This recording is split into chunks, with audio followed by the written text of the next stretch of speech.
여러분,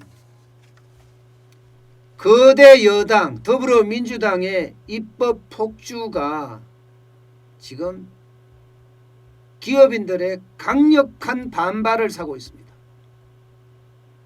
그야말로 엄청납니다.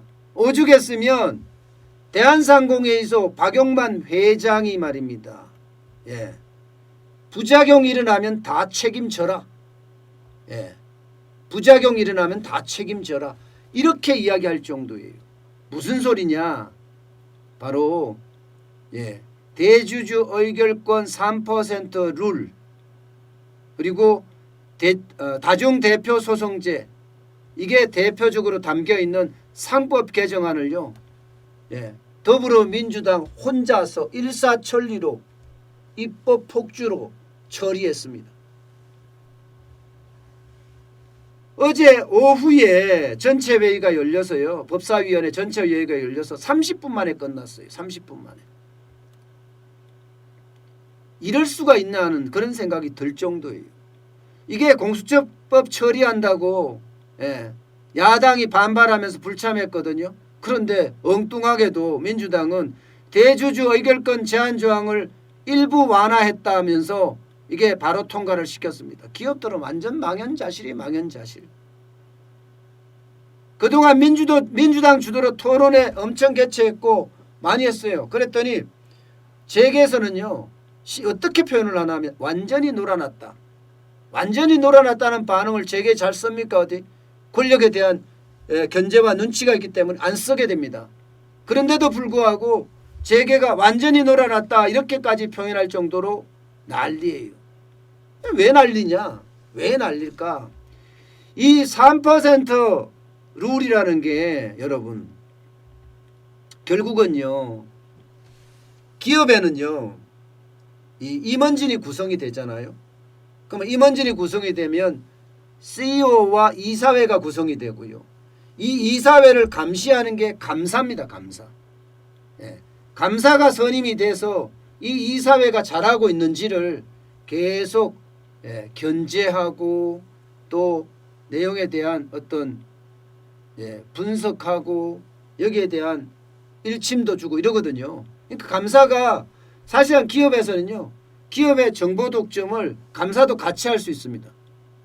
일반적으로 기업에 아무리 큰 기업이라고 하더라도 이 이사회가 정보를 거의 독점을 하잖아요.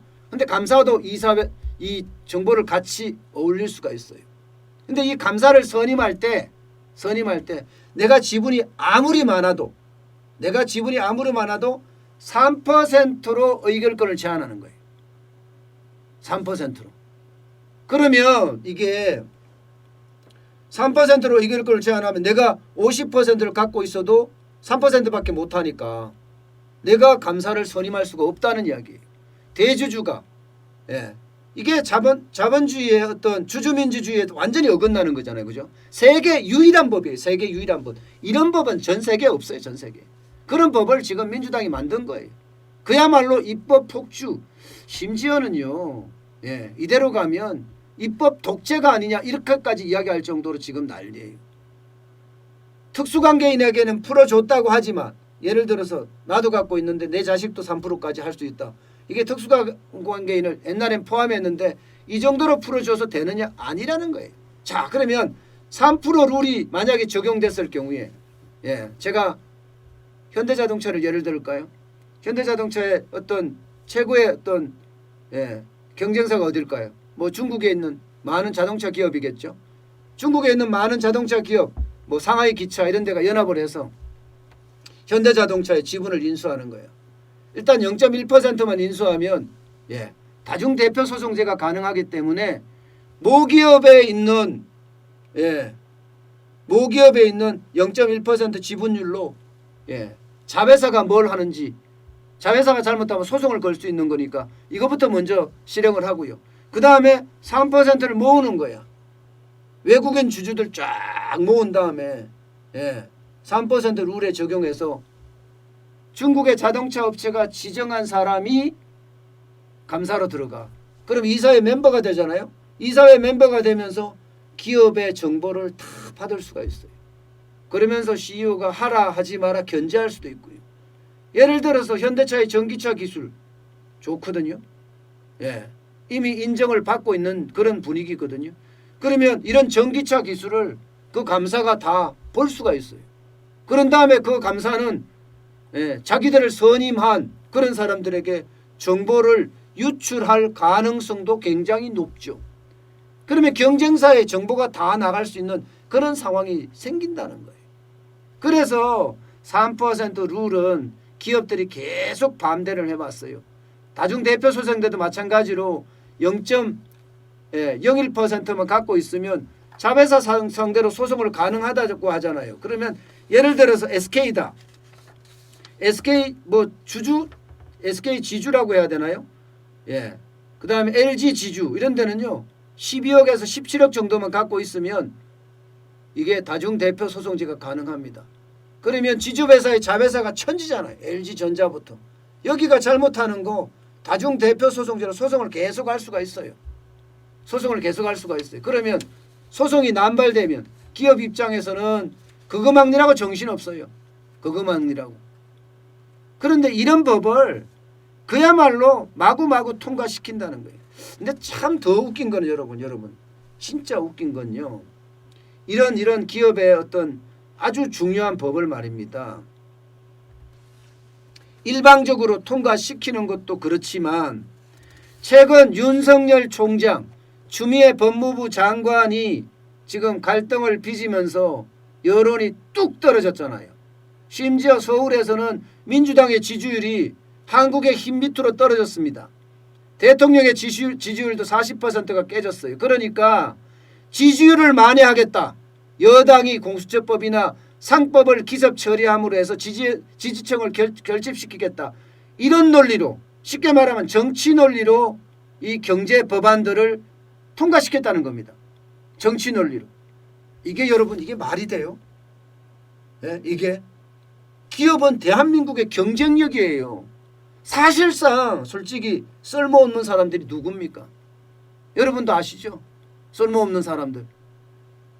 기업이 더 잘하게 용기를 북돋워도 신찮은데 이게 정치 논리로 기업의 법까지도 이렇게까지 한다는 것은 결국은요. 기업들이 다 망가진다. 그러면 경제가 망가진다. 이런 이야기예요. 재계 관계자가 어떤 이야기까지 했나 하면요. 도살장에 끌려가기 싫어 도망다니던 소가 도살되기 직전 자포자기하며 무기력해지는 것 같다. 지금 기업들의 심정이 딱 그런 심정이다. 이렇게 이야기하고 있습니다. 이렇게 마구 통과시키는 거야. 마구. 일사천리로. 내 마음대로 할 수 있으니까 뭐 거대 여당이니까 뭘 못하겠어요. 예. 이게 아무리 그래도 경제법안은 이렇게 정치적으로 처리해서는 안 됩니다.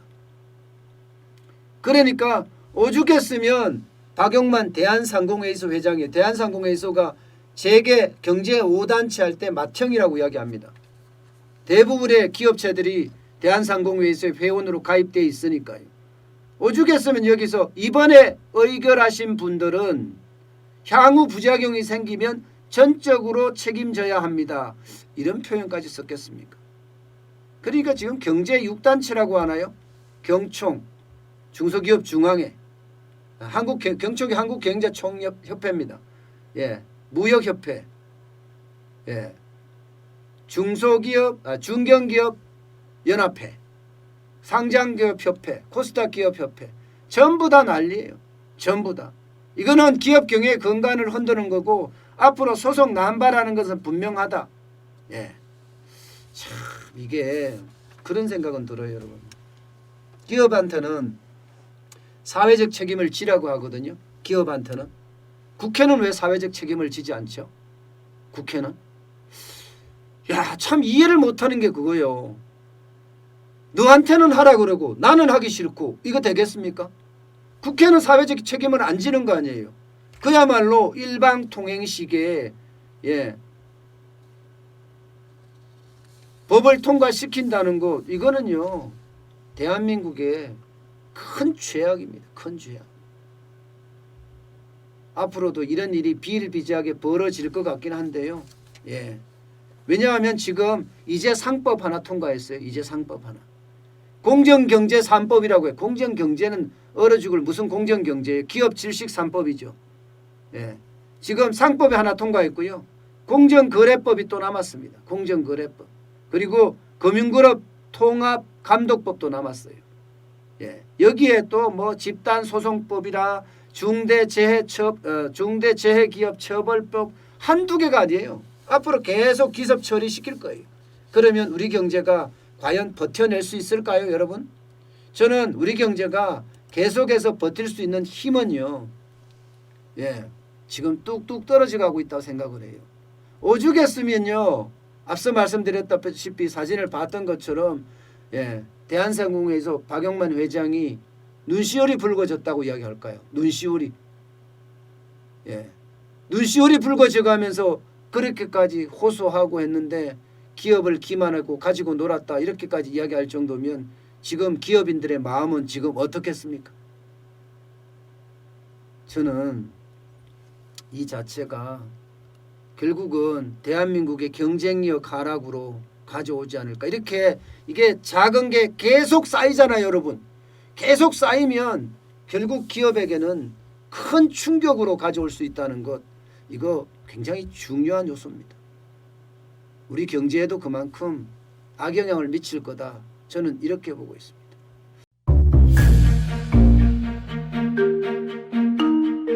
세종대왕과 샤넬 넘버5 벤츠 자동차의 최고급 기종인 마이바흐의 공통점을 아시나요? 바로 침향입니다. 침향이란 동남아시아에서 자생하는 침향나무가 상처를 입었을 때 스스로를 보호하기 위해서 분비시키는 침향나무의 진액입니다. 진침향은 태국산 침향과 러시아산 녹용, 그리고 국산 홍삼, 백봉령, 산수유, 당귀, 숙지향, 꿀로 이루어진 침향환으로 만성 피로나 또 스트레스, 기력이 저하된 직장인분들, 또 수험생들, 연세 드신 어르신분들이 드시면 좋은 환입니다. 진침향 여러분들께 자신있게 권해드립니다.